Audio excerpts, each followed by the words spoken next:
Welcome back to the Deep Dive. Hello. Today, we're getting into some really fascinating but quite dense source material. Yes, from Progetto Eno C. We're looking at purificazione.pdf. Right. It's this technical, almost philosophical text. But our mission, what we want to unpack here, is this one core, pretty radical claim Which is? that the human body isn't just complex biology. It's described as, well, fully programmed Unique to each person. and inherently self-healing. But the key, the source says, is how we interact with it, how we read it. Yeah, and that immediately bumps up against how we think we live, right? Our sense of conscious control. Totally. So the main analogy they use. Is the body as a book. A book. Yeah, like your specific life story already written out. It includes your physical structure, the anatomy, Okay. but also your habitat. So everyone and everything around you is basically part of the plot, written for you. So if the body's the book, who's the reader? That's called the transiente. Think of it as the consciousness, the soul, or anima. Okay, that makes a certain kind of sense. But here's where it gets really challenging. Right. The claim is that everything we do, every movement, every desire, wanting a coffee, deciding to travel, Even choosing a career. it all starts as a spontaneous impulse from the body's program, not from our conscious will. Exactly. The transiente doesn't kick it off. It just notices the impulse bubbling up from the program. And then, Then we rationalize it. Afterwards, we tell ourselves, oh, I decided that. hold on. So if my body's program makes me want pizza, and I go get pizza, I didn't really choose the pizza. According to this model, no. The impulse was generated for you. What about something complex, like learning an instrument over years, all that practice, just impulses? That's the tricky part the source points to. The program provides the potential, the spark. If the impulse to practice didn't arise, because the body needed that, say, vibrational output, Then you wouldn't do it. you wouldn't even feel the urge to move. The potential has to be in the program. So the program gives the what? What does the transiente do then? The transiente decides if that potential gets lived or if it's ignored or resisted. It handles how it's experienced. Okay, that distinction feels important. Right. The impulse versus the experience of it. Let's talk about the uniqueness of this program. Right, because the source sets humans apart here. In nature, animals, plants, minerals. Think of zebras or oak trees. Okay. There's essentially one template, the zebra, and all individual zebras are just instances of that code. Like one piece of software rolled out everywhere. Pretty much very efficient. But humans, every single human body gets its own unique matrix, its own program, non-repeatable. Wow. So my program is totally different from yours. An animal unique to itself. That's the idea. Once your cycle is complete, that specific life blueprint is gone forever. Which would explain why trying to standardize people, with one-size-fits-all rules. Always runs into problems because there is no standard human to design for. Okay, so the book, the story, is fixed and unique. If I'm programmed as, say, a unique kind of pear tree, I can only make those unique pears. The reader, the transiente, can't rewrite the plot. So what's its function? Why have a reader at all? Good question. The program sets the potential story arc. The transiente doesn't alter the events. It adds the emotional layer. It turns a sequence of programmed actions into subjective experience. Without a transiente, the source says a body would just be urban furniture. Functional maybe, but no consciousness, no feeling. Just an automaton going through the motions. Exactly. The reader brings the story alive with feeling. And this links directly to how the source views aging and disease, doesn't it? It says the body isn't meant to just wear out slowly. No, not at all. It's built more like a compelling story, designed to get richer, more complex, reaching its peak expression, the climax final, right near the end. Like a good book that keeps getting better. Precisely. And functional loss, what we call aging or illness, supposedly only starts when the transiente, the reader, refuses parts of the story. Refuses. By rejecting an impulse, judging it, fearing it, or, conversely, by getting stuck on a good part, refusing to let that chapter end when the program moves on. So if you reject a part of your program's story, that rejected part doesn't just disappear. No, it gets stored physically. It becomes what the text calls a nuclei possici, a toxic core. A toxic core. Like a knot of unlived life. That's a good way to put it. Unexpressed potential. Or even attachment to past expressions that needed to end.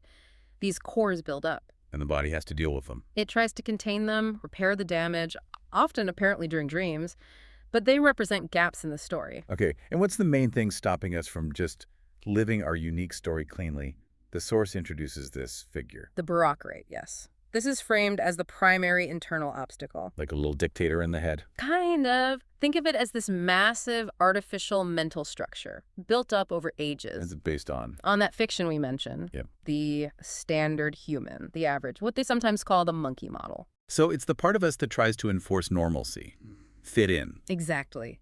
Its whole function is to impose external rules, apply rigid parameters. Like right and wrong, good and bad. Yes, like a sort of internal moral code, but an artificial one. It tries to manage life by classifying everything, every impulse, judging it against the standard. So when your unique program generates an impulse that's unconventional. Or maybe just inconvenient, or something society frowns upon. Yeah.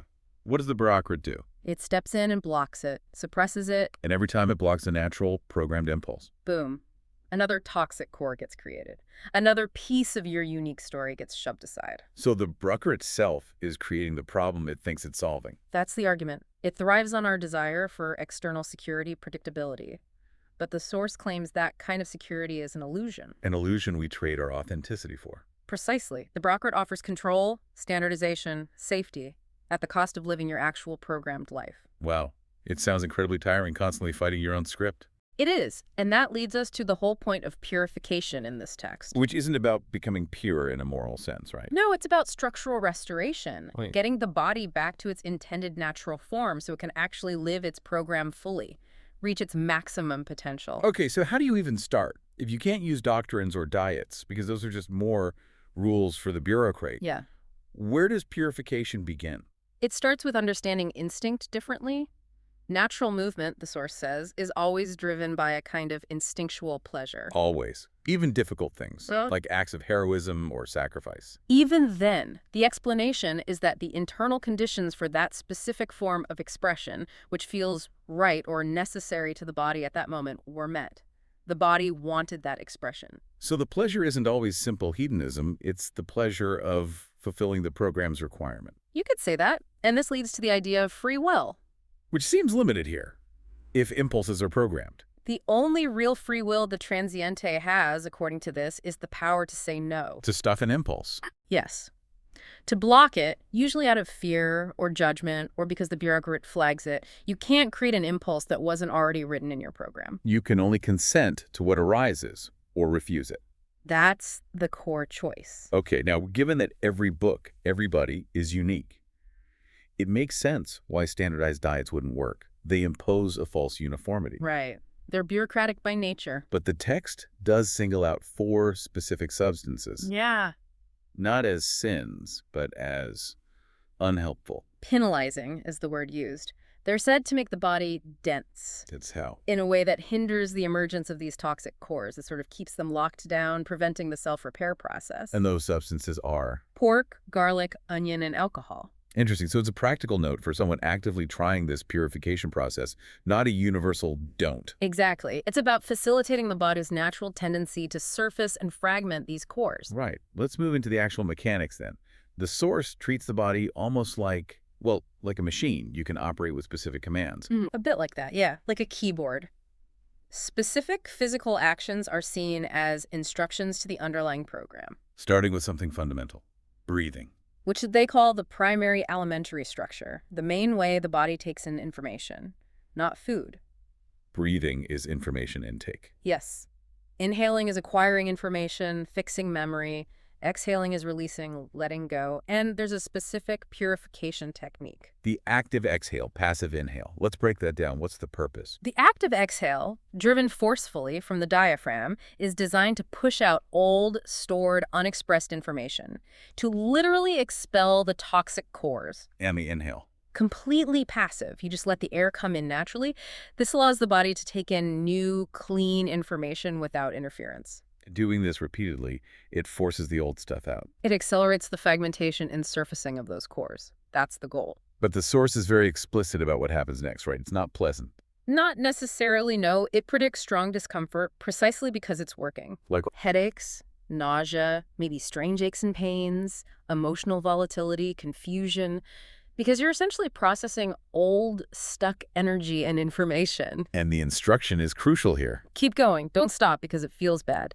The discomfort is the sign that the blockage is clearing. It's the body repairing itself. Okay, heavy stuff. Beyond breathing, there are commands related to physical contact using hands and feet. Right. The hands, specifically the palms, hold information about the self. Two aspects. Yes.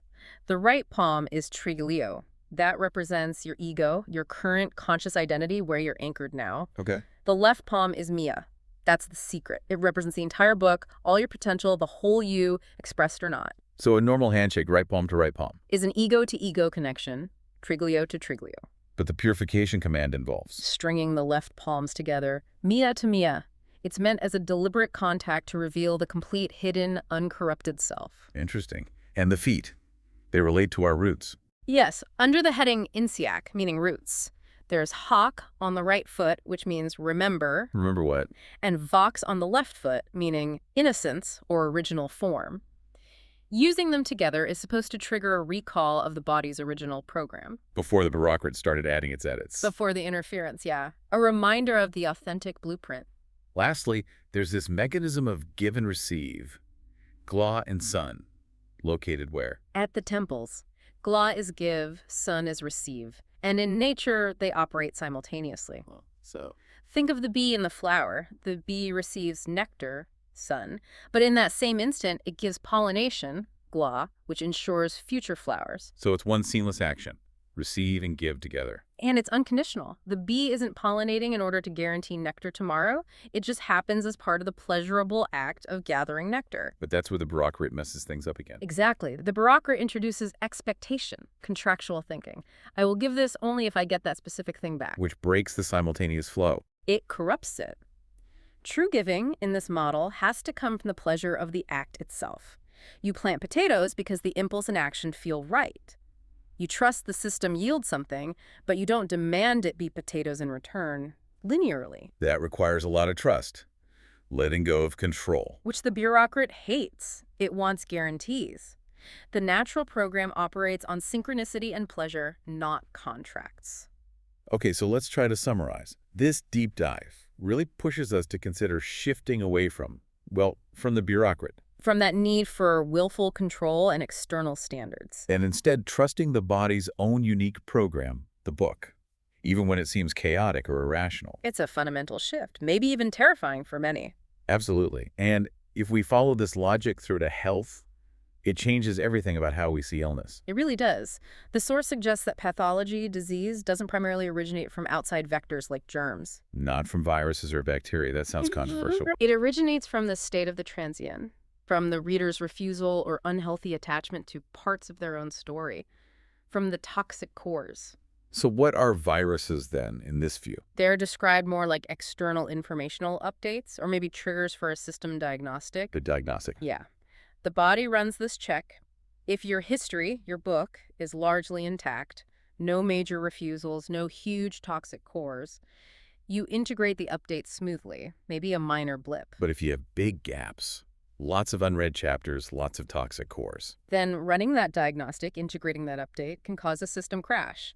The body struggles to reconcile the new information with its incomplete state. They point to things like the Spanish flu as an example of this mechanism on a large scale. So the illness isn't the virus itself, but the body's reaction trying to process the update against its own internal blockages. That's the idea. The symptoms are the expression of those blocked parts trying to finally surface and integrate. The body's always trying to get back to wholeness. True healing, then, would mean allowing those unread chapters to finally play out. Yeah. Letting the story complete itself. Instead of just suppressing the symptoms or fighting the external trigger, it's about completing your own internal narrative. That puts an immense amount of responsibility back on the individual's internal state. Staggering, really. It is. So here's a final thought for you, the listener, to maybe chew on. If your body's unique program directs all the spontaneous impulses, and your only real freedom is the power to say no to them. Or yes. Right. What's the long-term cost, not just of saying no too often, but of maybe never fully consciously saying yes to the life that's actually written in your book?